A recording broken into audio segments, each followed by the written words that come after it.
Hello എല്ലാ മാന്യ പ്രേക്ഷകർക്കും ശിവോഹൻ ചിന്നൂസ് ചാനലിലേക്ക് സ്വാഗതം. പ്രിയപ്പെട്ട പ്രേക്ഷകർ കാണുന്ന വീഡിയോ കോഴിക്കോട് തളി ശ്രീ മഹാദേവ ക്ഷേത്രത്തിൻ്റെ മുൻവശവും ക്ഷേത്ര പരിസരവുമാണ് കേട്ടോ. പ്രിയപ്പെട്ട പ്രേക്ഷകർക്ക് വേണ്ടി ചുറ്റമ്പലത്തിലേക്ക് ക്യാമറ കൊണ്ടുപോകാൻ കഴിയുമെന്ന് ചോദിച്ചപ്പോൾ ക്ഷേത്രത്തിൻ്റെ സ്റ്റാഫുകൾ സമ്മതിച്ചില്ല. അവർ പറഞ്ഞു മാനേജറുടെ അടുത്ത് നിന്ന് സ്പെഷ്യൽ പെർമിഷനും കാര്യങ്ങളൊക്കെ വാങ്ങിക്കണമെന്ന്. ഒരുപാട് സങ്കടമായി എനിക്ക്. കാരണം എന്താണെന്ന് വെച്ചാൽ അവിടെ രണ്ട് ശിവേലി എഴുന്നള്ളിപ്പുണ്ട്. മഹാദേവൻ്റെ ശിവേലി എഴുന്നള്ളിപ്പും കൃഷ്ണ ഭഗവാന്റെ ശിവേലി എഴുന്നള്ളിപ്പൊക്കെ ഉണ്ട് കേട്ടോ. അത് കാണിച്ചു തരാൻ കഴിയാത്തതിൽ എനിക്ക് നല്ല വിഷമമുണ്ട്. പ്രേക്ഷകർ ക്ഷമിക്കുക. എന്തെങ്കിലും സാധിക്കുമെന്ന് നമുക്ക് പ്രതീക്ഷിക്കാം. നമുക്ക് അവരിപ്പോൾ സമ്മതിക്കുകയാണെങ്കിൽ നമുക്ക് പുറത്തുനിന്ന് എടുക്കാമല്ലോ, അതായത് ചുറ്റമ്പലത്തു നിന്നല്ലേ എടുക്കാനും പറ്റുള്ളൂ. അപ്പോൾ എന്നാലും ആ ശിവേലി കാഴ്ചകളെങ്കിലും നമുക്ക് കാണാമായിരുന്നു.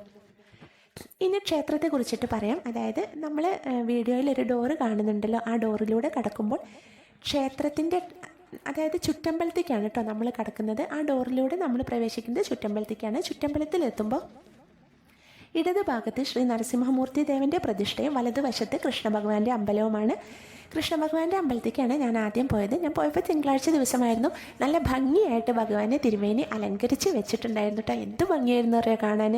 മുഖമൊക്കെ ചന്ദനം ചാർത്തി, അതായത് സൗമ്യമായ രൂപത്തിൽ നമ്മളെ ദർശിക്കുന്ന ഭഗവാനെ കാണാൻ കഴിയും നമുക്ക്.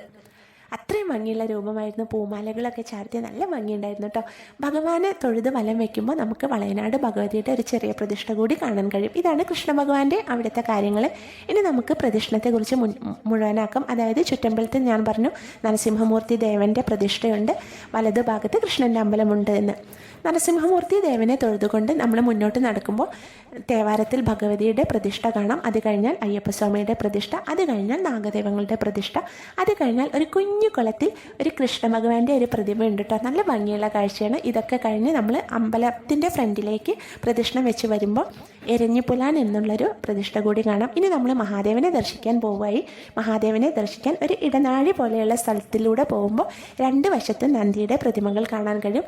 ഒരുപാട് ഭക്തർ നന്ദിയുടെ കാതുകളിൽ അങ്ങനെ അവരുടെ കാര്യങ്ങളൊക്കെ പറയുന്നുണ്ട്. നന്ദിയുടെ കാതുകളിൽ പറഞ്ഞാൽ നേരിട്ട് മഹാദേവൻ്റെ അടുത്തേക്ക് ആ നിവേദനം എത്തുമെന്നാണ് പറയാറ്. ഇനി നമ്മൾ മഹാദേവനെ ദർശിക്കുന്നതിന് മുൻപ് വീണ്ടും ഭഗവതിയുടെ ഒരു പ്രതിഷ്ഠയുണ്ട്. ഇടതുഭാഗത്ത് വലതുഭാഗത്ത് തേവാരത്തിൽ ഗണപതി ഭഗവാന്റെ പ്രതിഷ്ഠ കൂടിയുണ്ട് കേട്ടോ. ഇതും കഴിഞ്ഞിട്ട് വേണം നമുക്ക് മഹാദേവനെ ദർശിക്കാൻ. മഹാദേവൻ്റെ ആ ഒരു എന്താ പറയുക, ആ ഒരു രൂപം അത്രയും ഭംഗിയുള്ള രൂപമാണ്. അതായത് ദിവ്യമായ രൂപം എന്നൊക്കെ നമ്മൾ പറയില്ലേ, അതേപോലെയായിരുന്നു. മഹാദേവനെ തൊഴുത് വീണ്ടും നമ്മൾ വലം വയ്ക്കുമ്പോൾ തളി ഗണപതിയെ കൂടി നമുക്ക് തൊഴാനുണ്ടാവും കേട്ടോ. അതും കഴിഞ്ഞാൽ പിന്നെ നമ്മൾ പുറത്തേക്ക് ഇറങ്ങുമ്പോൾ നമുക്ക് അഗ്രശാല കാണാം. മണ്ഡലമായതുകൊണ്ട് രാവിലെ പ്രസാദൂട്ടുണ്ടായിരുന്നു. അല്ലാത്ത ദിവസം ഞായറാഴ്ചകളിലാണെന്നാണ് പറയുന്നത്. വിശേഷ ദിവസങ്ങളിൽ 2 നേരങ്ങളിൽ ഉണ്ടാവാറുണ്ട് കേട്ടോ. അപ്പോൾ ഇതൊക്കെയാണ് കാഴ്ചകൾ. ഇന്നത്തെ വീഡിയോ ഇത്രയേ ഉള്ളൂ. വീഡിയോ ഇഷ്ടപ്പെട്ടാൽ എല്ലാ പ്രേക്ഷകരും ചാനലൊന്ന് സബ്സ്ക്രൈബ് ചെയ്യണം, ലൈക്ക് ചെയ്യണം.